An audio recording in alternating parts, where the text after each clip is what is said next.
E diz assim, Isaías 43:13. O epígrafo diz: só Deus resgata a Israel. E aí o verso 13 diz assim: ainda antes que houvesse dia, eu sou, e não há ninguém que possa fazer alguém escapar das minhas mãos. Operando Deus, quem impedirá? Deixa que eu cate. Dá uma olhada para tua irmã e diga assim: operando Deus, quem impedirá? É baseado nessa palavra que eu quero falar um pouco de tudo aquilo que Deus tem feito por mim. É baseado nessa palavra que eu quero falar do que Deus vem fazendo desde os primórdios, desde quando Ele existe. Porque ainda antes que nós viéssemos, antes que o sol, a lua, a água viessem a acontecer, Deus já se fazia presente e Ele continua a operar na minha e na sua vida.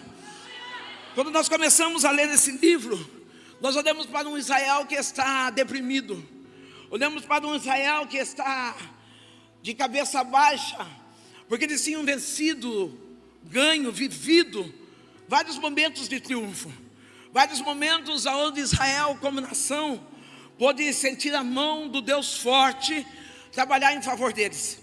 Mas durante alguns longo tempo da vida do povo israelita, a Bíblia declara que Deus provou a esse povo. Eu preciso liberar uma palavra: Deus só prova quem Ele ama. Não, querido, talvez essa noite você chega aqui, você está dizendo: pastor, eu não estou entendendo por que tanta prova, por que tantas dificuldades. É porque você é amado de Deus, e quem é amado de Deus é provado. Aquele povo, ele está cabisbaixo, ele está deprimido. Eu vou dizer que no meio da prova é a oportunidade de você mostrar aquilo que você tem de melhor.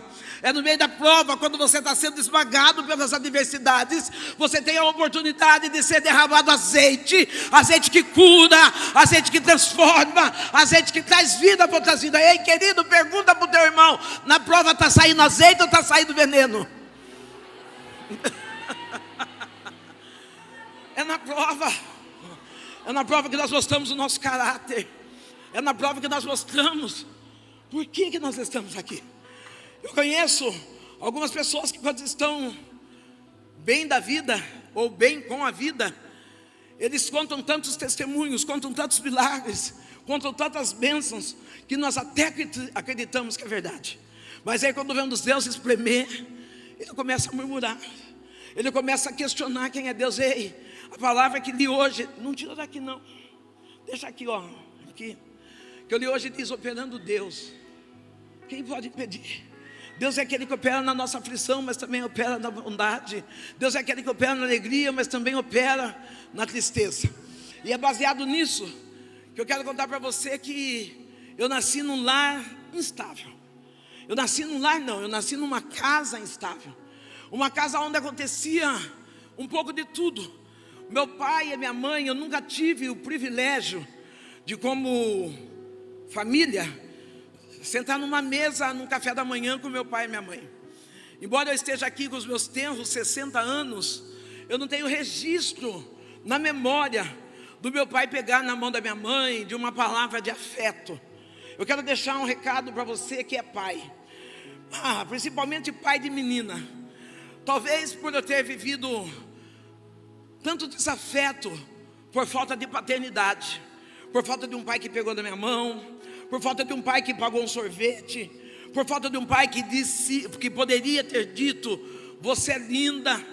Eu me tornei uma mulher amarga, uma criança triste. Pai, seja você o primeiro pai a dar um buquê de flores para sua filha. Seja você o primeiro pai a dar o anel de 15 anos para ela.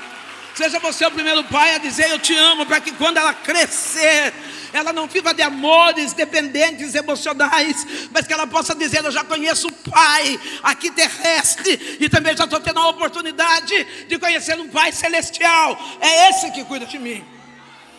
Um pai ausente, um pai o qual a única expressão que vejo, lembro e passa a minha memória, um homem que espancava, batia na minha mãe, palavras fortes. A minha mãe enfrentou todos os pilares da violência doméstica. A minha mãe, ela era constantemente humilhada. Eu lembro que num dos últimos aniversários da minha mãe, a patroa da minha mãe chegou com uma travessa mais ou menos desse tamanho. E o meu pai pegou aquela travessa e fez cocô em cima da travessa, para que nós não viéssemos comer aquela lasanha. Por incrível que pareça, aquela lasanha era algo importante para nós, era algo especial, era o presente, porque eu fui criada da seguinte forma: aos domingos, meu pai me pegava, levava no início da feira, ele ficava no bar tomando sua pinga, e eu esperava os feirantes jogar aquilo que sobrou para levar para colocar na mesa da minha casa. Então aquela patroa da minha mãe estava nos mostrando que existiam outras alimentações, que existiam outras oportunidades, mas o meu pai, através daquele jeito forte, ruim, mas uma vez ele fez a minha mãe se sentir pequena diante daquela situação. Eu lembro que nos dias de calor, meu pai fazia xixi na jarra, colocava dentro da geladeira para que a gente pudesse beber a urina dele. A minha casa era uma casa sem a presença de Deus. Talvez você está dizendo assim: pastora, minha casa também está uma bagunça, está uns palavrão, está saindo umas coisas esquisitas lá. É porque você está esquecendo de convidar Jesus para morar dentro da tua casa. Você está esquecendo de abrir as portas e dizer assim: não, o que eu tenho aqui em casa não é uma criança danada, não é aquele abençoado, não. O que eu tenho aqui em casa é a presença de Deus, e aonde a presença de Deus está, não nos falta nada. Eu lembro que numa situação de obstrução eu arrumei aqui agora, entupimento, uma situação de entupimento. O homem veio desentupir o esgoto ou a fossa que tinha dentro daquela casa, e ele fez uma vala, e naquela vala passava o xixi, o cocô, as funções fisiológicas das pessoas. A minha mãe, uma mulher deprimida, ela coloca um papelão em cima, e aquela vala ficou muito tempo no meio da nossa casa. Eu morava numa casa onde tinha 7 casas no mesmo quintal. Eu lembro que um dia eu estava comendo arroz com arroz. Eu olhei para aquela vala, naquele cocô tinha carne e tinha cenoura. Eu olhei para minha mãe e falei: mãe, nós não comemos carne nem cenoura. A minha mãe olhou, me abraçou e ela falou: filha, um dia tudo vai ficar bem. E dá uma olhada para o teu amigo e diz: um dia tudo vai ficar bem. Deus, com o teu olhar de misericórdia, com o teu olhar de amor, nos tirou daquela casa e nos levou numa casa no centro da cidade, uma casa individual, e começou o meu tempo de alfabetização, o tempo em que a gente vai para a escola e começa a conhecer os amigos, começa a fazer amizade. Eu lembro que meus amigos, eles iam com caderno, com desenhos, com cadernos mesmo, eu ia com folhas separadas. Minha mãe não tinha condições de dar um caderno escolar para mim, sou filha única, e eu descobri na minha infância que eu necessitava, que a linguagem de amor era palavras de afirmação. Porque eu chegava em casa com os meus desenhos, eu dizia: pai, mãe, olha o que eu fiz. E o meu pai e minha mãe não tinham tempo para olhar para aquele desenho, não tinham tempo para prestar atenção no meu desenvolvimento. Já vou deixar um alerta para a igreja de hoje: você pode brilhar aqui no altar, o que você não pode é ser um fracasso dentro da tua casa.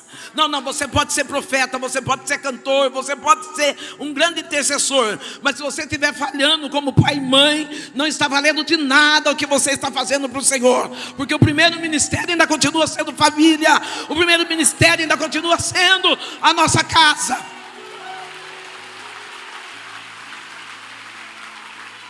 Nesse mundo conturbado, eu encontro um senhor que frequentava a minha casa, tinha amizade com meus pais, de vez em quando ele levava alguma coisa em casa, e eu lembro que um dia eu vinha vindo com a minha folha, eu toda espoleta, porque eu sou espoleta, e eu toda espoleta, eu vinha vindo, ele parou e falou assim: ô Sandra, o que é isso?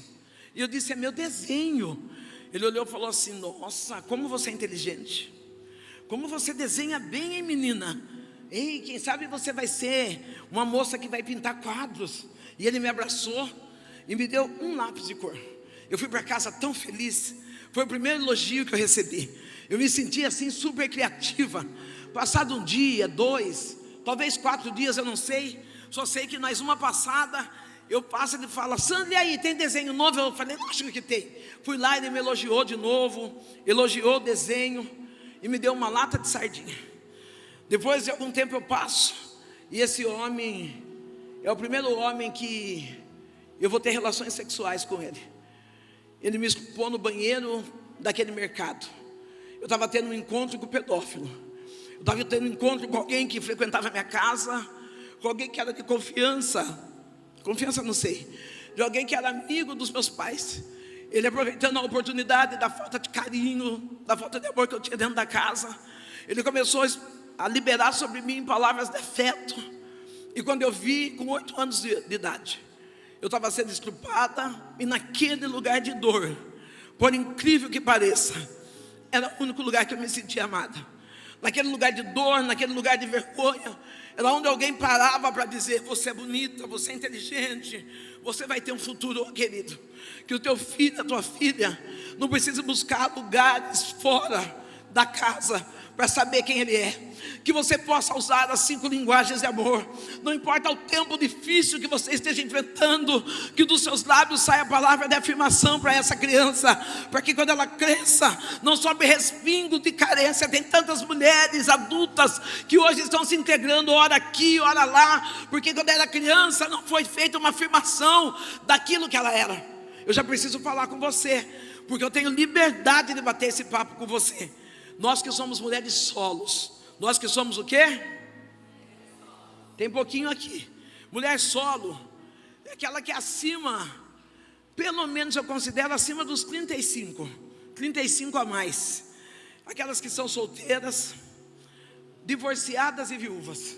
Essas são mulheres solos. Não, pastor, eu tenho uma menina de 15 anos que está chorando por causa de homens. Vara nela. A Bíblia diz que pode bater, corrige teu filho com vara, porque com 15 anos é muito cedo para chorar. Não, eu estou falando com mulher adulta, com mulher que sabe o que quer, com mulher que já conhece a sua identidade, com mulher que já tem uma estrutura. Eu quero dizer que você já é reconhecida no céu. Não, para com esse negócio de fazer gabinete com a pastora, assim espero. Para de fazer, porque tem mulher que gosta de fazer gabinete com o pastor, né? Mas a daqui não, daqui são tudo curada. Olha que coisa mais linda do mundo. Eu espero você, mulher, você que é mulher solo. Para com esse negócio de fazer gabinete com o pastor. A pastora estava com o Pedro. Passou 15 dias, o Pedro largou de você. Pastor, eu estava com o João. Passou 20 dias, o João largou, eu estava com o Marcos. Ei, querida, seu coração não é a arca de Noé, para todo animal está entrando. Dá uma segurada aí. Você é obra-prima do Senhor Jesus. Ei, que negócio é esse de querer buscar afirmações em relacionamentos humanos? Você é mulher, você é joia preciosa. O Eterno tem alguém especial para você. Para de ficar se misturando no meio de bijuteria, dizendo mais, não, eu sei em quem eu tenho crido, e no tempo certo Deus irá trazer o melhor para mim, pois a Bíblia declara que eu não vou precisar correr atrás, Ele vai me encontrar. Deus vai te encontrar. Deus tem um encontro já contigo. No meio daquele relacionamento da pedofilia, eu não tinha para quem contar. Eu não tinha para quem dizer o que eu estava passando. Eu já vou contar o final desse desfecho, porque às vezes as pessoas perguntam: e aí? Depois de adulta, bem depois, a filha desse homem, os 3 filhos desse homem, eles são meus amigos. Nós frequentamos, eu creio que a mais amiga minha deve ter 2 anos mais velha que eu. Eu olhava para aquela menina, eu via aquele homem colocar ela nos pés e andar com ela sobre os pés. Eu via ele carregar aquela menina, e era aquilo que eu queria para mim. Eu não estava falando para ele que eu queria uma noite de sexo, uma tarde de sexo. Eu estava dizendo para ele: eu também quero ter um pai como você. Eu também quero poder ter um pai que me abraça, que me pega no colo. Mas infelizmente meu pai não entendeu, e aquele homem não tinha um caráter suficiente para me acolher como filha. Depois de adulta, há mais ou menos 4 anos atrás, a filha desse homem chega em casa, e ela diz: Sandra, meu pai está acamado, e já faz alguns meses que ele está chamando você, e eu vim aqui para buscar você, para falar com ele. E eu sorri. Já estava pastoreando, já estava pregando, já estava vivendo uma outra história. E quando eu chego na frente do pedófilo, eu falei para ela assim: eu não posso ir porque eu estou no trabalho, mas fala para ele que no meu dia de folga eu estarei lá. E aí Deus falou para mim assim: você está preparado para encontrar com esse homem? Eu falei: Deus, eu já perdoei. E aí Deus falou para mim: então vamos fazer um tratamento antes de você ir lá? Vai no mercado e compra uma lata de sardinha. Eu fui pela manhã, saí para trabalhar, passei no mercado, peguei uma lata de sardinha, coloquei na minha bolsa, trabalhei o dia todo. Quando foi à tarde eu cheguei em casa e eu falei, vou fazer uma macarronada. Quando eu fui abrir a lata de sardinha, eu lembrei da cena. Eu lembrei dentro daquele banheiro. Eu lembrei quantas vezes ele entrou dentro de casa, fez sinal para mim com os olhos, e eu tive que sair. Naquele momento eu dobrei os meus joelhos e eu orei, e eu pedi perdão. Pedi perdão pela ausência da paternidade dentro da minha casa. Eu pedi perdão pela ausência da minha mãe dentro da minha casa. Eu pedi perdão por eu ter ficado calado, sem ter alguém que eu pudesse confiar para contar. Respirei fundo e fui visitar aquele homem. Quando eu chego, aquele homem está deitado, bem mal. Está a esposa dele, todos do lado ali. E ele fala assim, Sandra, eu preciso pedir perdão para você. E eu dou um sorriso para ele e falei, ele já está perdoado. Ele falou, não, perdoado é só quando a gente confessa. E aí ele chamou a esposa para perto e disse assim, amor, eu esculpei a Sandra quando ela tinha 8 anos. O cenário ficou pesado dentro daquela casa. Não tinha nenhuma pessoa que as lágrimas não derramassem. Eu, ele, esposa, filhos. Eu lembro a minha amiga me abraçando e dizendo, por que você não contou para mim? Ela tinha a mesma idade que eu. Falar o que para ela? E eu olhei para ele, abracei ele e falei, eu tenho que agradecer ao Senhor. Porque agora, como adulta, o Senhor está me dando a oportunidade de eu liberar perdão na tua vida. O Senhor está me dando a oportunidade de poder dizer que eu fui curada nessa área. Eu te perdoo, eu te amo, eu te respeito como pai. Eu te respeito como ser humano.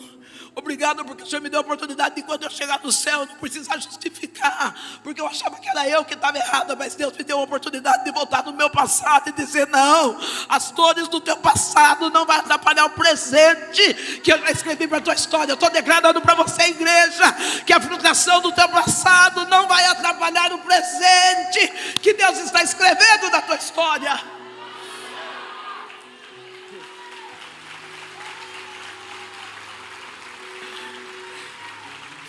Aquele homem, depois de 4 ou 5 dias, ele morre.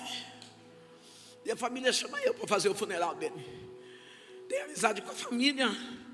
Não tenho constrangimento de contar no altar, porque a família sabe, nós sabemos, eles sabem que eu não conto em mágoa.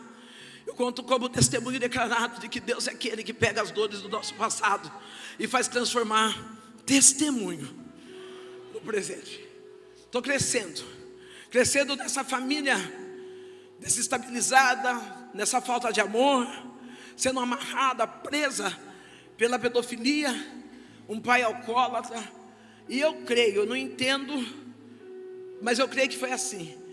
Esse pedófilo, ele me faz sentir a primeira vez a dor do abandono, porque naquele lugar é onde eu recebi elogios, aquele lugar é onde a minha autoestima era levantada. Com 12 anos, talvez eu com meu corpo, que já não era mais de criança, esse pedófilo me abandona.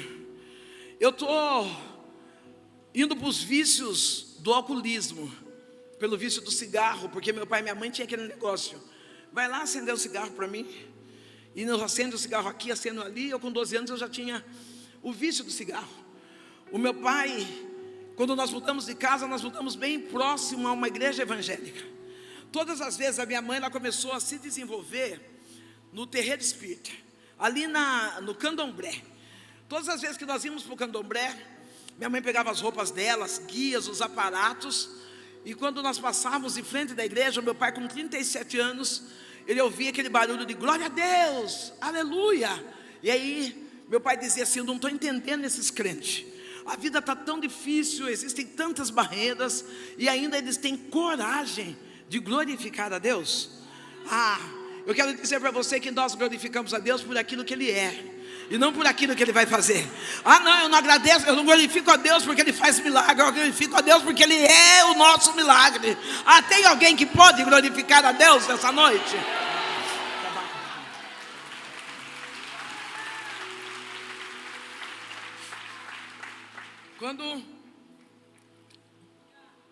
Quando um dia meu pai deixa minha mãe ir para o terreiro, e ali entra dentro da igreja. Dentro da igreja ele ouve uma palavra, e a palavra é essa: eis que eu, o Senhor, o teu Deus, estou te preparando um lugar. O meu pai aceita Jesus Cristo como Salvador. Olha que palavra linda. Um homem bêbado, um homem que batia na esposa, um homem adúltero, que traía a esposa no leito da casa. Ele entrega a vida para Jesus. Ele chega em casa com Bíblia na mão. É lógico que alguns resquícios da bebida. E ele chega com a Bíblia na mão e ele diz: Benedita, eu entreguei minha vida para Jesus. Quem era minha mãe? Uma mulher amarga, uma mulher triste, uma mulher que talvez sem esperança. Ela diz: o quê? Depois de tudo que nós enfrentamos, depois de tudo que nós passamos, você vem agora com essa conversinha que você é crente. Agora eu estou lá na Umbanda. Lá na Umbanda eu estou dando passe. Lá na Umbanda eu estou me formando para mãe de santo. Você aqui dentro de casa não fica. E começou a bater no meu pai. Ela pega a Bíblia, começa a falar uns palavrões e bate no meu pai, grita, rasga a camisa do meu pai. Meu pai está parado. Meu pai está parado e ele está dizendo assim: Benedita, eu entreguei a minha vida para Jesus. E aí eu lembro que o meu pai, com as lágrimas descendo, ele falou assim: eu encontrei a paz, e ninguém vai tirar a minha paz. Levanta a mão porque eu quero profetizar para você. Jesus é a nossa paz. Ninguém vai roubar a nossa paz. Talvez diante de um divórcio, diante de uma doença, o diabo está querendo trazer um desequilíbrio sobre a tua vida. Eu estou declarando hoje que o nosso Deus, Ele é a paz. Ninguém vai roubar essa paz. Aleluia! Glória seja dada ao Senhor. A minha mãe está batendo no meu pai não revida. Meu pai está em silêncio. E até que ela diz: arruma sua mala e sai. 37 anos de idade. Meu pai começa a arrumar a mala, eu começo a chorar. Uma menina de 12 anos. A minha mãe falou assim: você vai dormir aqui hoje, porque a Sandra está chorando. Mas amanhã, cedo, eu quero que você vá embora. À noite, contava a minha mãe que ela sentiu um frio, uma indisposição. Ela estava dormindo no quarto, eu estava dormindo no quarto dela e meu pai no meu. Ela sentiu um frio, uma indisposição. Ela saiu, foi até a cozinha, acendeu uma vela para os Exus que ela servia. Quando ela estava voltando, ela viu uma sombra, um vulto passar por detrás dela. Ela falou: tem gente em casa. Ela foi correndo chamar meu pai: Gico, acorda, tem gente dentro de casa. O meu pai estava morto. Realmente Deus tinha preparado um lugar. Meu pai teve um infarto com 37 anos. Ele aceitou Jesus na quarta-feira à noite, e na quarta-feira pela madrugada ele veio a falecer. Eu demorei a entender, mas eu sou grato a Deus, porque eu sei que se eu permanecer fiel, eu vou encontrar com meu pai na glória. Eu sei que se eu permanecer fiel, num corpo transformado, eu vou ver meu pai, e eu vou agradecer a Deus pelo Senhor ter tido uma misericórdia tão grande com esse homem, que o levou de imediato, para que ele não se perdesse. Sabe o que eu estou revelando aqui? Que quando Deus tem um plano de salvação para alguém, fica tranquilo, Ele não se perde. Tem uma moça que está bem aqui na fila, vou focar em você, de blusa azul. Aí eu vou indo retinho, retinho, retinho. Tem uma menina de óculos, blusa preta. Fica de pé, minha querida. Tomara que ela ache ela. Isso. Fica de pé. Relemanda soe. Relemai toni refou deli refaz.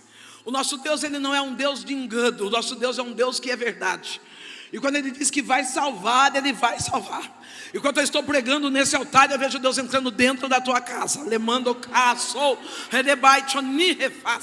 O Eterno diz: descansa o teu coração, porque a promessa que eu fiz na tua vida e na tua história continua de pé. Por acaso sou Deus o homem para que minta? Se eu disse que vou transformar, é porque eu vou transformar, diz o Senhor dos Exércitos.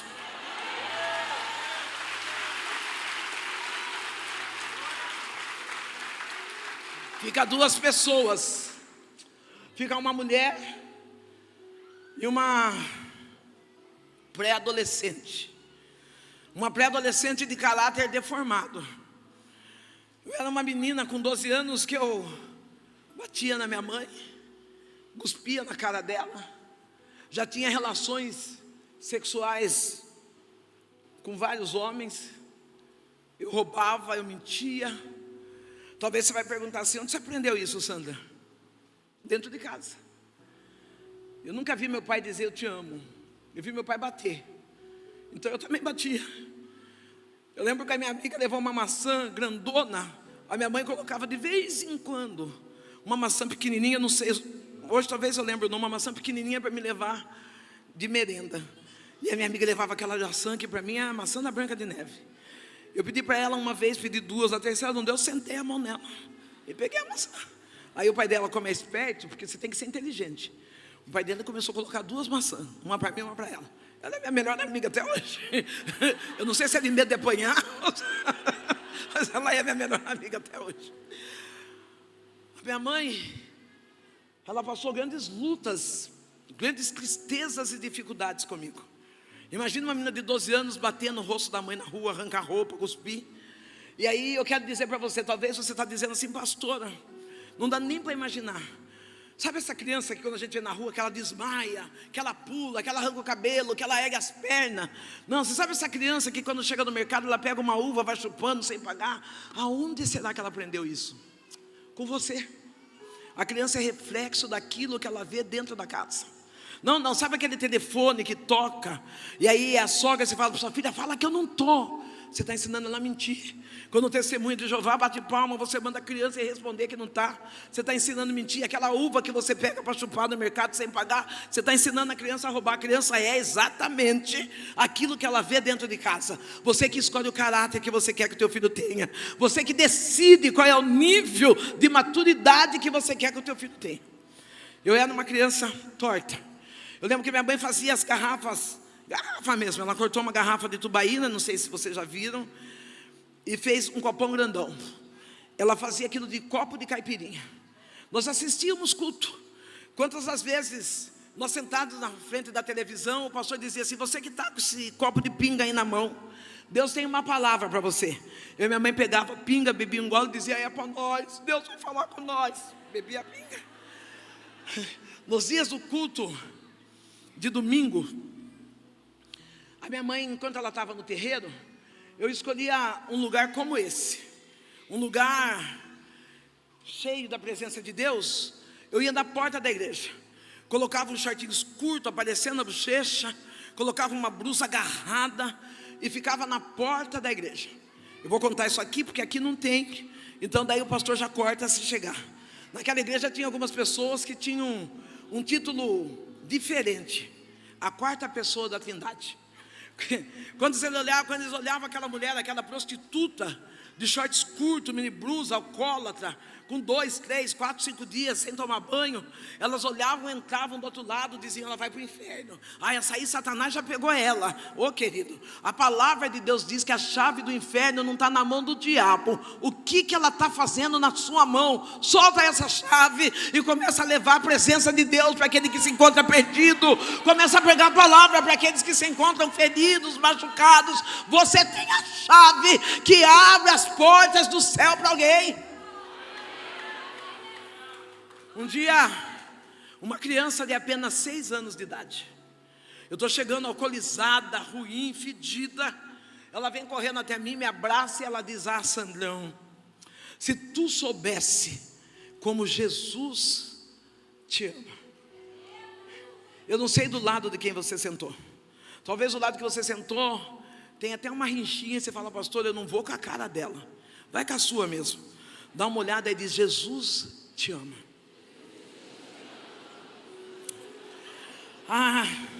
Quantas das vezes eu disse a Deus, eu não tenho o dom de ganhar almas para Jesus, eu não tenho teologia, eu não tenho hermenêutica. E Jesus falou assim, apenas abre a tua boca e diga ao mundo que eu amo. Querida, Deus não está esperando você ter curso de mestrado em teologia, mas Ele está esperando você ter um amor tão extraordinário, que seja derramado na vida daqueles que se encontram perdidos. Que você seja a chave para dizer, eu conheço um Deus que te ama. Aquela menina, todas as vezes, eu bêbada, suja, mal vestida, ela vinha, me abraçava e dizia, Jesus, Sandrão, Jesus te ama. Um dia que eu menos esperava, aquela menina chega na porta de casa e ela vem conversar comigo. Ela disse, Sandrão, vai ter culto na minha igreja. Eu olhei para ela e ela falou, o pastor disse que quem levar uma visita vai ganhar um presente. E eu já disse para os meus pais que a minha visita é a Sandrão. Eu conheci o culto da igreja evangélica assim. O culto que eu conheci é aquela na televisão que eu disse para vocês. E as pessoas caíram endemoniadas, o pastor começava a fazer entrevista, né? De onde você veio, para onde você vai, né? Eu falei, o quê? Eu nunca que vou entrar na igreja de crente. Porque vai começar a fazer entrevista de onde veio, para onde vai, eu vou ficar uns 5 meses dando entrevista lá, vou nada. Não, imagina ficar rolando com a mão torta lá, nunca. Aquela menina sorriu para mim, ela fala, e eu falei para os meus pais, a minha visita é a Sandrão. Eu estou ali olhando para aquela menina, porque aquela menina era a única, que ela me dava um amor sem pedir nada em troca. Ela amava-me por aquilo que eu era. Ela aceitava-me fedendo, bêbada, alcoolizada. Ela me fazia sentir igual. Eu olho para ela, dou um sorriso e falo para ela assim, ó, vamos fazer um combinado? Eu só vou na sua igreja o dia que você for na minha. Ela sorri com um sorriso largo. E ela disse, Sandrão, se eu for, você vai na minha? Eu falei, vou. Ela falou, então espera, porque eu vou pedir para o meu pastor. Se ele deixar, eu vou. Aquela criança tinha 6 anos de idade, mas ela já conhecia o que era cobertura espiritual. Eu vou abrir uma chave aqui, não vou nem olhar para os pastores dessa casa. Aquela menina não é que nem eu e você que fica consultando o profeta gospel, que fica ali no Instagram esperando a oração do profeta. Não, eu quero dar palavra, eu tenho casa, eu tenho pastor, eu tenho direção. Eu não preciso correr atrás da bênção. A bênção anda atrás de mim. Espera um pouco, porque eu sei quem tem um direcional para me dar. Querida, eu quero dizer para você, para desse negócio de oba-oba. Começa a ter uma casa onde você tenha cobertura espiritual, onde você tenha alguém que alinhe as suas emoções, porque você possa servir a Deus em fidelidade. Não, às vezes eu fico triste, porque eu abro meu Instagram e ali naquela caixinha de stories está escrito assim, ô pastora, libera uma palavra para mim. Dá a impressão que eu vou chacoalhar assim que nem búzio, e vai sair uma palavra. Eu fico falando, será que eu sou cartomante gospel? Mas aí eu entendi que essas pessoas são aquelas que não têm casa, que não têm pastor, que não têm líder. Aqueles ainda que não entenderam a importância desse ajuntamento aos domingos com a família para adorar o Senhor. Quantos poderiam estar aqui, embora a casa esteja cheia? Quantos poderiam estar aqui, mas estão ali chorando as suas mazelas, as suas dores, as suas sofrências, e não vieram para o melhor lugar, onde nós somos restaurados, somos edificados, onde nós levantamos daqui, saímos prontos dizendo, haja o que houver, venha o que vier, eu conheço um Deus que me ama, e Ele vai me dar uma direção do que devo fazer.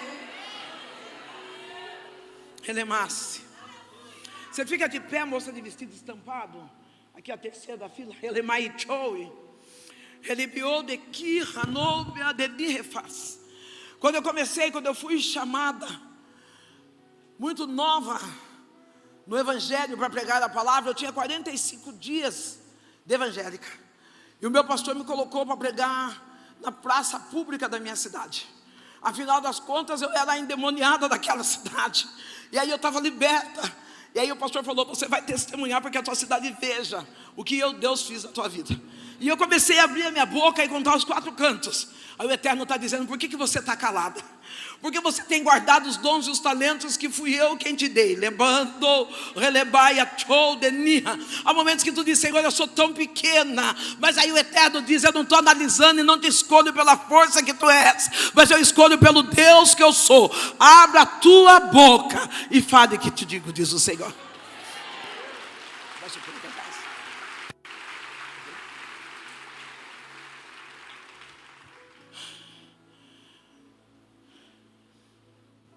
Aquela menina foi embora, e passado de 7 a 8 dias, ela voltou em casa. Ela voltou linda, voltou arrumada, e era uma noite de sexta-feira. Lá no Candomblé, noite de sexta-feira é dado como sexta-feira maior, aonde os espíritos têm mais potencialidade. É onde faz a entrega na encruzilhada, cachoeira, é onde faz os trabalhos de magia. Eu lembro que numa noite de sexta-feira, minha mãe foi entregar a cabeça para o guia dela. E eu lembro que lá na cidade de Santos, eu fui buscá-la com meus avós. A minha mãe está toda torta no chão. Os cambonos são aqueles que servem as pessoas que estão incorporadas. Os cambonos estão escarrando no chão e minha mãe está lambendo esse carro. Está a galinha viva passando, a minha mãe pega a galinha viva, rasga e bebe o sangue da galinha ali naquele lugar.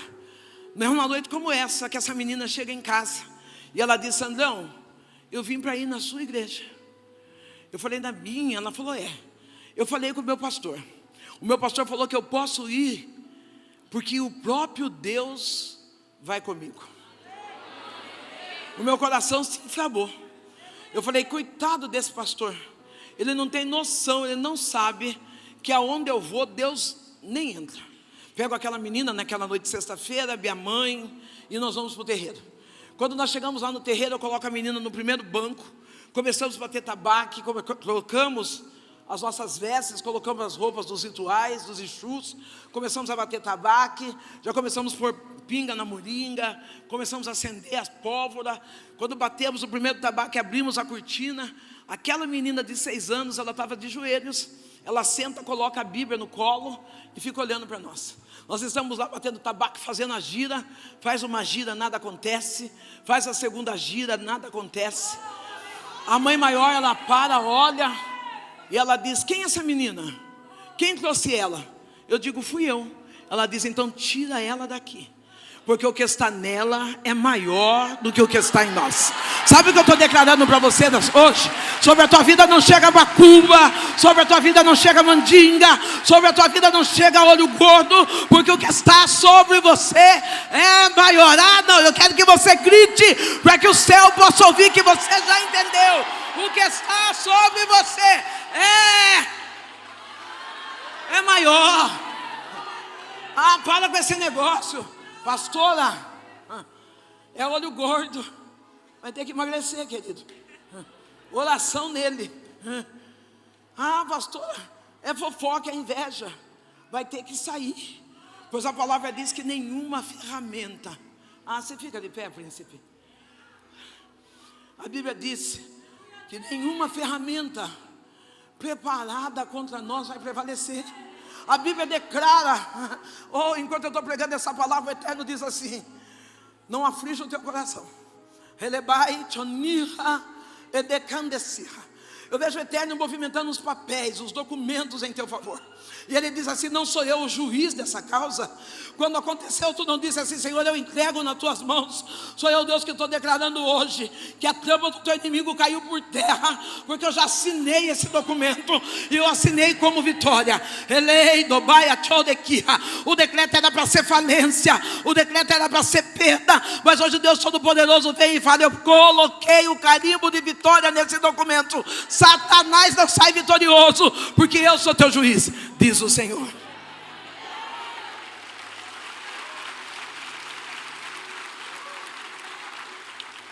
Você não está sozinho, não. Tem um Deus que está contigo. Aquela menina, quando sai do terreno, ela não pergunta para mim o que aconteceu. Ela não pergunta para mim: Sandra, o que houve? Ela só dá um sorriso e diz assim: Sandra, eu vim com você na sua igreja. Você vai agora na minha? Eu tive que ir. Vocês dão risada porque não é vocês, né? A minha perna tremia, meu coração disparou. E eu falei: e agora? O que eu vou fazer? Eu fui na igreja com ela. Isso aqui é um despertamento para quem tem o trabalho de evangelismo, seja domiciliar, seja externo, seja no campo. Eu fui na igreja, eu ouvi a palavra, eu entendi a palavra, eu confesso que eu até recebi a palavra, eu só não entreguei minha vida para Jesus. Parece ser desanimador isso, né? Mas eu fico feliz de ter acontecido isso, porque eu posso falar com propriedade. Eu lembro que falavam assim: você quer aceitar Jesus como Salvador? Eu dizia: não posso, eu tenho aliança com fulano, com ciclano, amarrada ali. Mas só que depois que eu saí de lá, nunca mais eu fui a mesma. Depois que eu saí de lá, embora eu não tivesse me convertido, pastor, embora eu roubasse, prostituísse, eu lembrava: Jesus me ama. Talvez você está enfrentando alguma dificuldade na área do evangelismo, o evangelismo domiciliar. Já pastor, a ordem já veio na igreja umas 100 vezes, que nada, ele não vem na frente e não aceita Jesus. Ele não aceita Jesus porque você é chata. Ou ela não aceita Jesus porque você é chato. A pior coisa que tem é alguém ficar na cabeça da gente falando: você vai para o inferno, viu? Porque se você não se converter, porque... Para com isso, é chato isso. Uma vez que a semente foi lançada, ninguém mais rouba a semente do coração da gente. Uma vez que a semente foi lançada, ninguém mais tira a semente de dentro do nosso coração. Ah não, você já trouxe, a pessoa já chorou, a pessoa já recebeu a presença. Agora só espere que no tempo determinado ela vai dar o fruto da salvação. Agora você fica falando, fica jogando muita água, encharca. E quando encharca, perde a semente. Segura firme, fecha a boca e diz: eu sei que a obra que tem que ser feita, o Espírito Santo já está fazendo. Eu estou fazendo a minha parte, que é evangelizar, amar e trazer para perto. Depois de alguns anos, a minha mãe fica doente. Eu acho que eu tenho 10 minutos. É 7, mas eu estou aumentando para 10.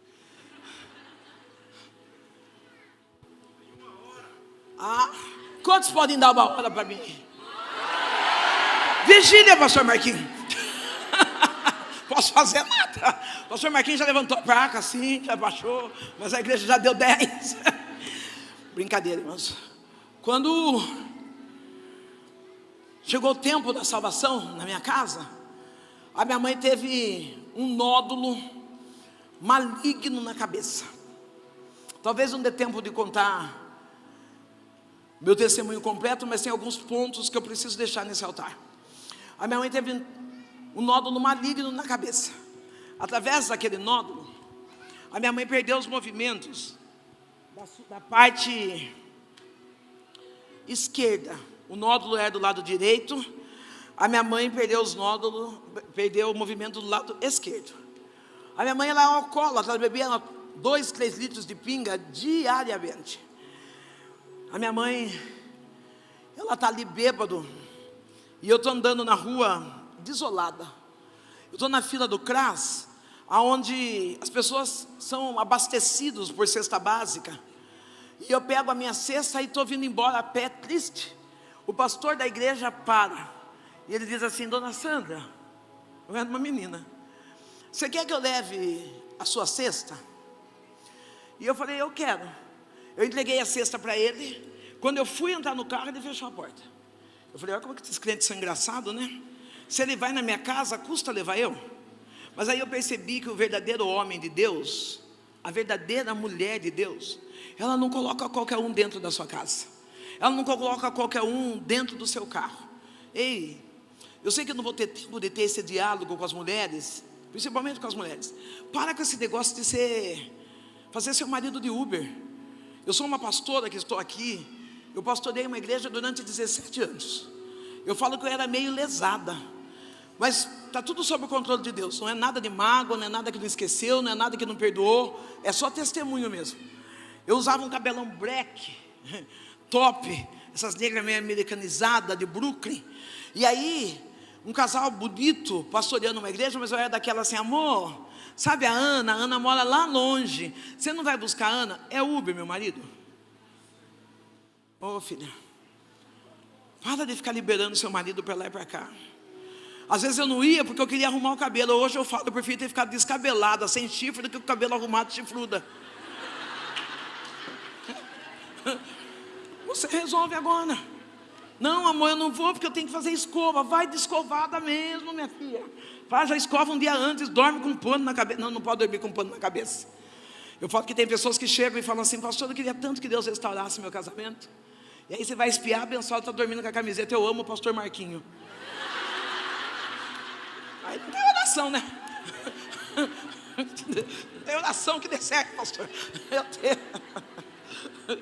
Então não, você tem que estar bonita, você tem que estar linda. Você tem que estar... marido, você tem que ser homem.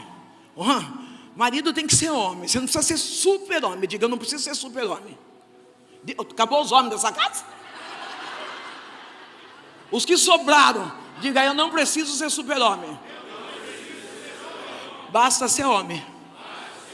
É porque tem homem que esquece o que é ser homem. Chega o desemprego, cai na depressão. Ai, pastor, eu sou fraca porque minha esposa ganha mais do que eu. Ô filho, se você é macho, não tem salário que roube a sua identidade. Porque o bom homem é aquele que é provedor, o bom homem é aquele que cuida, o bom homem é aquele que traz segurança, que traz acalento. O bom homem é aquele quando a esposa, nem não precisa ser muito detalhista, né? Porque tem roupa que a gente compra hoje, mas a gente não quer que ele saiba que comprou hoje, né? Então não precisa ser muito detalhista também. Mas quer que elogie, olha como você está linda, como essa cor fica bem para você. Seja homem. Ah, pastor, eu não tenho dinheiro para comprar uma caixa de bombom. Compra uma bala. E chega nessa casa e diz: eu estava na rua e lembrei de você, meu amor. Seja macho. Mostre para ela que o que ela tem em casa vale a pena. Eu vejo as pessoas pregarem tanto que a mulher tem que lavar, tem que passar. Não, quem tem que fazer isso é a empregada doméstica. A gente tem que se cuidar, tem que se amar, tem que cuidar da família, sabe? Ah, pastor, eu não teria para pagar uma empregada. Mas não se fique se matando, porque lençol vai embora, prato vai embora, a sua família precisa permanecer. Não seja betulada. Não perca os melhores momentos de passar com a sua família num parque, num lazer, porque você tem louça para lavar. Ah, porque você tem roupa para passar. Não, uma camiseta a mais não vai mudar. Larga lá, vai cuidar da sua casa, vai viver momentos de alegria. Tira essa cara de ruindade que você tem. Ah, pastor, minha cara é fechada porque eu não tenho dente. Coloca a máscara.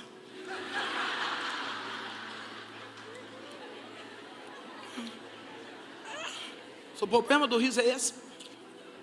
Resolveu. Mas arruma a sua cara. Não fica assim não. A minha mãe está enfrentando câncer. Eu estou sozinha. Eu tenho um filho. Eu tenho tantas pautas para falar, sabe, pastor? Eu sou mãe solteira. Tive um filho nas noitadas de carnaval, baladas da bebida. Nasceu o Jonatas. Se eu tiver a oportunidade de vir outro dia, eu vou falar da rejeição que o meu filho sofreu no ventre, e o que eu colhi depois que ele cresceu, e o que ele é hoje. Tem muita coisa, mas eu vou voltar na minha mãe. A minha mãe está ali com câncer, andando toda torta, o pastor leva a minha cesta, eu volto para o bar. Voltei no bar, estou lá bebendo, de repente, me vem aquela nostalgia, e eu lembro que Jesus me ama. Eu entro no banheiro, começo a chorar, e eu digo assim: Deus, se o Senhor me ama, cura minha mãe. Quem que eu era? Ninguém. Aos meus olhos, mas aos olhos de Deus, um projeto maravilhoso para acontecer. Talvez você chegou aqui e está dizendo: eu sou ninguém. Deus está dizendo que você não tem noção o que eu vou fazer com você. Eu estou naquele bar bêbada, eu dobro os meus joelhos dentro do banheiro e eu digo: Senhor, se o Senhor me ama, cura minha mãe. Eu perdi meu pai com 12 anos. Minha mãe na época tinha, quando ela estava com câncer, tinha 37 anos de idade, 38. Minha mãe ficou viúva. Não, minha mãe tinha 40 anos quando ela teve câncer. E eu saio daquele bar e vou para casa. Quando eu chego em casa, minha mãe fala assim: filha, o pastor trouxe sua cesta. Eu falei: mãe, tá. Ela falou assim: filha, por que você não dá sua cesta para o pastor? Eu olhei para minha mãe e falei: mãe, pobre ajudando pobre? Porque nós éramos muito pobres. E a minha mãe falou: eu tenho observado a vida desse pastor. Esse pastor, quando ele sai para trabalhar, os filhos vão até a porta com ele. Ele beija o filho, beija a esposa. Eles vão sair, ele abre a porta do carro para ela entrar. Sabe o que minha mãe estava falando? Algo que nós nunca tínhamos: família. Prega o evangelho. Se preciso, use palavras. A minha mãe estava dando testemunho da família daquele pastor, da bondade que ele via aquele homem derramar sobre a vida da esposa, sobre a vida dos filhos. Talvez você está aí sendo um pregador eloquente que pula, sapateia, revela, e não teve coragem de abrir a porta do carro para tua esposa hoje, não teve coragem de abraçar teu filho hoje. Oh, querido, alguém está te observando, sorria. Você está sendo filmado por onde você menos espera. Aquela mulher macumbeira, mãe de santo, ela falou: aquela casa tem uma família. Eu pego a cesta e eu vou levar para o pastor. Quando eu chego ali na igreja, eu vou me ajeitando que eu estou terminando. Eu preciso de um óleo, pastor. Eu preciso de um óleo. Quando eu chego ali na igreja, que eu entrego, o pastor vem vindo no corredor, ele olha para mim e fala: Deus já tinha dito que você viria. Ele vem ao meu encontro, ele abre o portão, pega a cesta, convida eu para entrar. Eu entro, ele chama a família dele, ele fala: eu quero orar por você.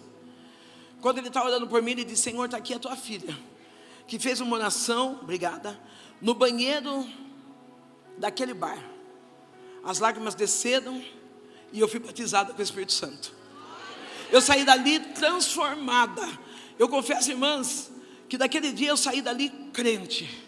Eu cheguei em casa, minha mãe doente. Eu falei: mãe, eu aceitei Jesus. Minha mãe falou: ah, não. Você também? Só que minha mãe já não tinha tanta força para guerrear. Eu nos cultos, eu ia no culto, sou assembleiana. Chegava lá no culto, quando as irmãs faziam aquele gesto, vamos levantar para cantar, minha mãe lá fora, as irmãs faziam assim, minha mãe lá fora dizia: não, cara querendo performar Jesus. Bêbada. As lágrimas desciam dos meus olhos, e eu dizia: até quando? Quando deu 45 dias de evangelho, o meu pastor disse para mim: nós vamos fazer um culto na sua casa. E ele foi algumas irmãs, e chegando ali, eles oraram pela minha mãe. A minha mãe tinha acabado de chegar do bar com 1 litro de pinga, dentro de um saco de papel. A minha mãe, eu falei: mãe, não bebe não, porque as irmãs são tudo cheirosas, e só a senhora vai ficar cheirando pinga aqui em casa. E ela falou: eu não queria nem que esses crentes viessem aqui e tal. Reclamou, pegou o litro de pinga dela, colocou atrás do botijão de gás, lacrado, do jeito que estava. As irmãs chegaram, fizeram o culto, e quando terminou o culto, minha mãe estava chorando bastante. Eu falei: ela vai aceitar Jesus. Ela não aceitou. Os pastores foram embora, as irmãs foram embora. Ela falou: graças a Deus que esse povo foi embora. Eu não vi a hora de tomar minha pinguinha. Quando ela vai pegar a pinguinha que ela tinha colocado lacrado dentro do saco de papel, atrás do botijão de gás, que ela levanta, o litro de pinga estava totalmente vazio. Ela começa a chorar, ela cai de joelhos, ela diz: Sandra do céu, quem é esse Deus que você serve? Eu quero aceitá-lo como meu Salvador.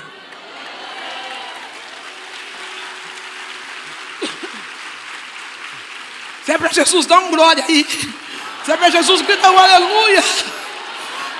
Eu estou declarando sobre a sua casa que os sinais em maravilha vão te alcançar. Eu estou declarando que não vai ser no muito falar, mas os sinais e maravilhas de Deus vai te alcançar. A minha mãe aceitou Jesus. Eu e minha mãe. Meu pastor, ele dizia assim, porque o beneplácito do benevolente é o analfabeta. Do inefável dizia: o que será que é bolacha isso aí que ele está falando? Aí eu falei para minha mãe: mãe, olha, tem um plástico que eu tenho que falar, mas eu não sei falar. A senhora dorme, mas segura Jesus aí, que amanhã cedo o pastor vai trazer o beneplácito para a senhora. Eu não sabia o que era. Amanhã cedo o pastor vai trazer o beneplácito para a senhora, mas não larga de Jesus não. Quando foi de madrugada, a minha mãe teve uma crise convulsiva. Ela vomitou uma bola.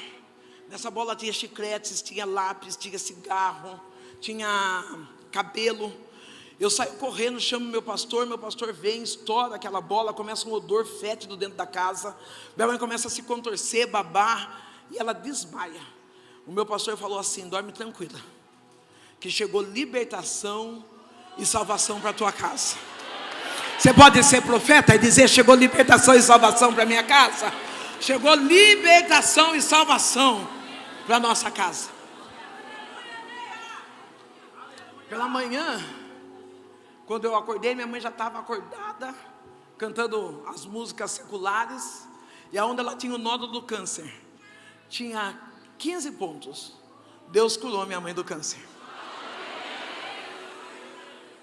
Eu tive o privilégio de ver a minha mãe no terreiro, mas eu tive a desgraça de ver minha mãe no terreiro, mas eu tive o privilégio de ver minha mãe servindo a Jesus. Eu tive o privilégio de ter uma mãe que eu chegava em casa, ela estava orando por mim, de jejum, me ensinando a servir a Jesus com fidelidade. Deus mudou a história da minha família. Deus mudou a história da minha casa. Eu lembro que eu chegava na igreja com um shortinho toda calorosa, e as minha pastora, toda chique, toda Ana Lisa, ela chegou para mim um dia, ela disse assim: linda, na minha casa tem um chá das amigas. Eu falei: é? Ela falou assim: as minhas amigas, a gente leva umas roupas e faz um chá e a gente faz troca de roupa. Você não quer participar? Eu falei para ela, da biqueira quebrada. Falei, como que é esse negócio? Ela falou, você leva, não precisa levar nada, não precisa levar pão, nada, não precisa levar nada. Só leva umas roupas que você não gosta. Eu tinha 4 shortinhos jeans, 6 mini blusas, 4 cartinhos podres. Ela falou, leva que lá a gente faz troca de roupa. Eu falei, ela falou, a gente bazaia, amigas, uma das outras. Eu falei, tá bom, peguei meus 4 shortinhos, minhas blusinhas, com a minha sacolinha de mercado. Cheguei lá, coloquei no bazar das amigas e tomei chá, levantei até o dedinho assim. Tomei chá e elas falavam, eu também falava. E aí uma vinha pegava meus shorts podres. Dizia, olha que shorts lindo. Esse short, se eu cortar e fazer não sei o que, dá para fazer lixo. Mas eu não tinha coragem. Outra pegava, olha essa blusa, olha a estampa. E quando eu percebi, eu estava indo embora com roupa normal. Com calça comprida, com saia. Uma igreja que incluía. Ei, querido, inclusão não é aceitação de pecado. Inclusão é trazer as pessoas para perto e se sentir igual. Não, talvez você está olhando e dizendo, fulano veio de novo com esse sapato, você tem mais que um? Dá para ela. Faz um chá das amigas, convida as mais necessitadas, as vulneráveis, para participar. Inclusão não é apoio de pecado, não. Inclusão é fazer as pessoas ficarem do mesmo nível.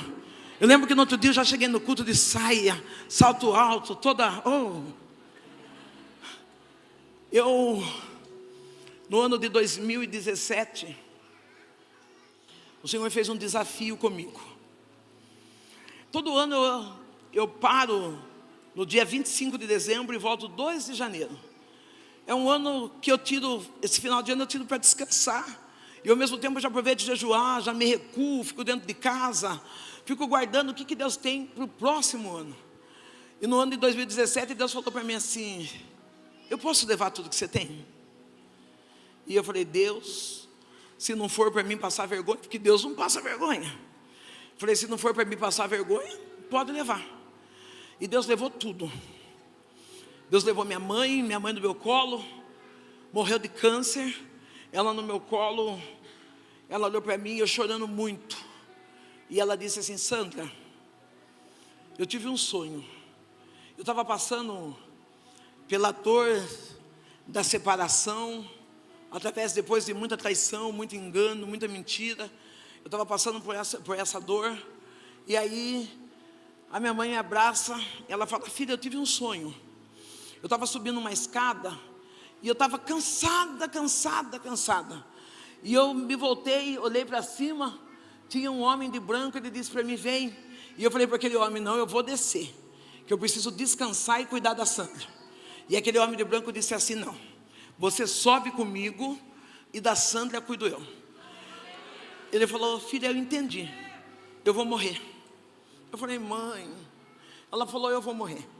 E aí eu comecei a chorar, abracei ela, ela falou, filha, você é uma escolhida. E o escolhido não tem escolha. Olha para alguém e diz, você é escolhido. O escolhido não tem escolha. Cadê a minha garrafa de água que vocês esconderam? Deixa só a pequenininha aqui. Isso, eu seguro aqui, obrigada, viu meu amor? O escolhido não tem escolha. Você sabe que às vezes tem dia que eu estou cansada, tem dia que eu tenho problemas. Olha, você tem problema? Também tenho. Mas isso aí não impede de eu levar a palavra. Isso aí não impede de dar um sorriso para alguém. Porque eu entendi que eu sou escolhida, obrigada. Eu entendi que eu sou escolhida. E o escolhido, ele não tem. Para de fazer charminho. Não convidam você para um evangelismo, talvez para um chá das amigas, para uma escola de líderes. É um tal de dor de cabeça, é dor no dedo do pé, é porque brigou com o marido, é porque o marido colocou óculos, é porque o marido tirou óculos. Não, você é escolhido. Você não tem escolha. Aquilo que Deus chamou você para fazer, é você quem vai fazer. Ninguém vai fazer no seu lugar. E eu entendi que eu sou uma escolhida. E aí ela disse assim para mim, ó filha, aí tem outra, hein? Carrega a sua cruz, não arraste. Talvez você pergunte, pastora, por que você é careca? Porque nesse mesmo ano de 2017, através de um estresse muito nervoso, com a morte da minha mãe, a minha separação, o divórcio do meu filho, a ida embora do meu neto, eu caio de cama numa depressão. E nessa depressão eu começo a perder o cabelo. O meu neto, na época ele tinha 8 anos de idade. Eu estou ali morrendo. O meu neto está brincando de drone. E eu chego, tiro o drone da mão dele, porque ele está fazendo, o drone não, o controle. Ele está com o controle, brincando com o drone dele, drone infantil. E o drone está voando bem baixinho, abaixa. E eu chego ferida, machucada. Eu pego o controle da mão dele e falo: ei, João Pedro, você não sabe fazer nada mesmo, não? Pego o controle dele, começo a brincar com o drone dele. E o drone dele sobe, sobe, sobe. Eu quase que eu achei ele aqui no Acre. Sumiu. Ele ficou olhando para mim, eu com o controle na mão, ele olhava para a minha mão, olhava para a parede subindo, olhava para a minha mão. Eu falei: filho, não chora, a avó vai dar outro drone para você. E eu dei outro drone para ele. E aí um dia eu chorando muito, cabelo caindo, a boca torta, e as lutas vindo, a prova chegando apertada. O meu neto chega até mim e fala: vó, eu acho que você não é crente. Um menino de 8 anos. Eu falei: João Pedro do céu. Falei: você não sabe o que sua avó está enfrentando. Ele falou: sabe por quê, vó? Eu estou vendo que a senhora está muito preocupada da altura do drone. A importância não é a altura do drone, o importante é na mão de quem está o controle. Essa palavra serve para mim e para você. Talvez você está preocupado se você está lá em cima ou se está embaixo. Isso aí não tem importância nenhuma. O importante é que o controle da tua vida está na mão de Deus. E se o controle da sua vida está na mão de Deus, tem hora de você estar embaixo e também tem hora de você estar em cima. Ô, minha linda, fica com a mão erguida. Às vezes eu conto do meu divórcio. É você mesmo de um. Às vezes eu conto do meu divórcio, as pessoas pensam que eu não superei. Mas no meio dessas dores do divórcio, Deus falou para mim assim: eu sou teu marido. E eu falei para Deus: eu não quero que o Senhor seja meu marido. Marido é aquele que dá flor, marido é aquele que leva a passear, leva a jantar fora, dá presente. E Deus falou assim: fica tranquilo, eu vou cuidar de você. E a partir daquele momento, Deus começou a cuidar da minha vida. Começou a cuidar de mim nos detalhes. Eu não sou rica, mas não me falta nada. Eu cheguei aqui no Acre, já lacrei numa bolsa. Dá minha bolsa para me mostrar para todo mundo. Porque eu sou dessas, eu gosto de ostentar. Cheguei aqui na cama, meu marido deixou lá para quem? Para mim. Meu estilinho, ó. Talvez se eu viesse aqui sem direção, eu teria que estar pedindo emprestado, teria que estar pedindo mendigando. Mas aí o Deus disse assim: o homem pode te rejeitar, mas sou eu, Deus, que te aceito. Hoje, nessa noite, o Eterno está dizendo: eu estou te abraçando. Eu estou curando as feridas sentimentais do teu coração. Eu estou dizendo para você nessa noite, olha aqui para mim. Eu estou dizendo para você aqui nessa noite, que Ele está curando as dores da tua alma. Todo espírito de rejeição, de timidez que está assolado sobre a tua vida, está caindo por terra hoje, porque o teu Criador, Ele é o teu marido. Vai dar minha bolsa. Estica o braço, mulher. Ei, Pedro ligeiro. É Pedro. Pedro é sanguíneo, é eu estou dentro. Deus começou a cuidar de mim, cuidou da minha casa.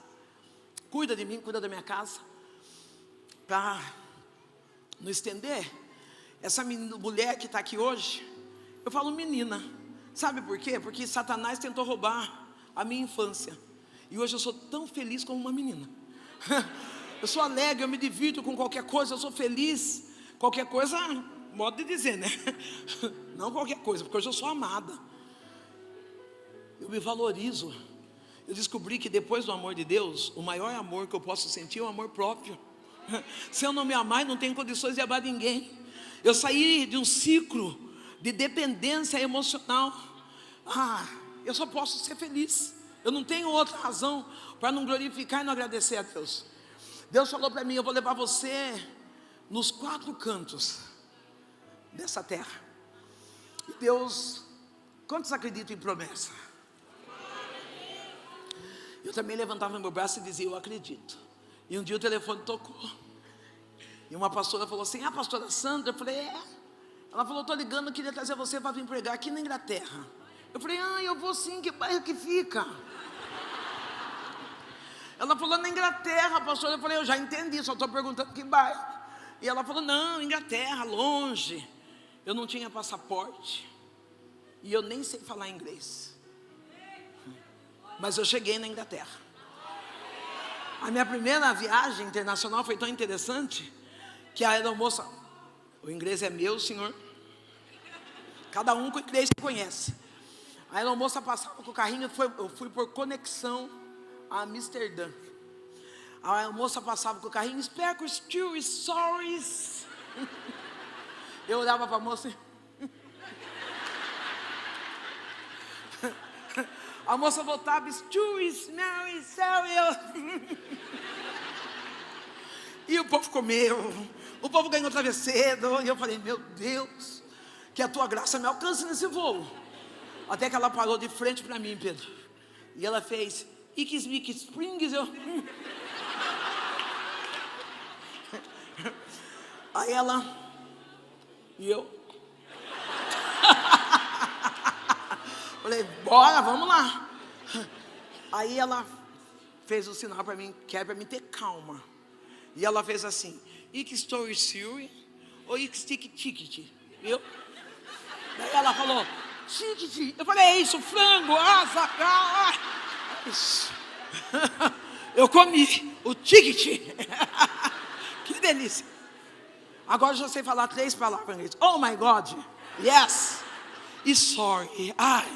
O sorry é o mais chique de todos. Quando você bate em alguém, você fala sorry. Eu andava batendo em estátua e dizia sorry. Gastei o meu inglês. Eu fui à Inglaterra, eu fui a Portugal, fui a Londres, a Boston. Agora, esse mês que vai entrar, mês de agosto, eu vou estar na Itália. E Deus tem me levado aos 4 cantos dessa terra. Deus tem resgatado. O mesmo Deus que resgatou Israel é o mesmo Deus que resgatou a minha história. O mesmo Deus que chegou usando Isaías, o profeta messiânico, e dizendo, operando eu, quem impedirá? É o mesmo Deus que está operando na minha vida. Eu lembro que logo que eu aceitei, entreguei, derramei a minha vida nas mãos do Senhor, eu fui com meu filho no Play Center. Eu sei que o Acre é muito longe de São Paulo, mas alguém já ouviu falar de Play Center. Já é um parque que está fechado. E eu fui nesse parque, eu fui com meu filho, e lá eu não tinha dinheiro para nada. Eu paguei o passaporte, a passagem do ônibus. Eu fui porque a igreja fez uma excursão, e aí meu filho ouviu e queria ir. Hoje meu filho tem 39 anos. E eu fui com meu filho. Chegou lá no parque, eu levei uma garrafinha de guaraná e algumas bolachas soltas, doce e salgado. Eu brinco com ele que parece que o devorador pegou ele quando ele chegou no parque. Nem meia hora, já não tinha guaraná, já não tinha mais bolacha, também não tinha dinheiro. E aí eu ficava observando as pessoas comendo lanche, algumas jogavam quase inteiro. Eu disfarçava enquanto meu filho estava no brinquedo, ia lá, pegava o lanche, mordia a parte de comida, eu comia e ficava esperando ele com o lanche. Quando ele chegava perto de mim, ele falava, mãe, você compra lanche e come quase tudo. Ele é a terceira pessoa do lanche. Eu pegava a batata do chão, juntava, fazia o saquinho para entregar para ele. Satanás quis brincar comigo, pastor. Há uns 2 anos atrás, há 1 ano e meio, 2 anos, eu entrei numa melancolia, uma tristeza, comecei a olhar para trás. Eu falei, nossa, eu catei lixo para o meu filho comer. E aí Deus falou para mim, para de ser ingrata. Que quando seu filho tinha 8 anos, você precisou catar lixo. Mas esse ano, você estava em Orlando com o seu neto na Disney, pagando com o seu dinheiro. Ei, esquece as coisas que para trás ficaram e começa a olhar para frente, para aquilo que Deus tem para fazer para você. Não deixa o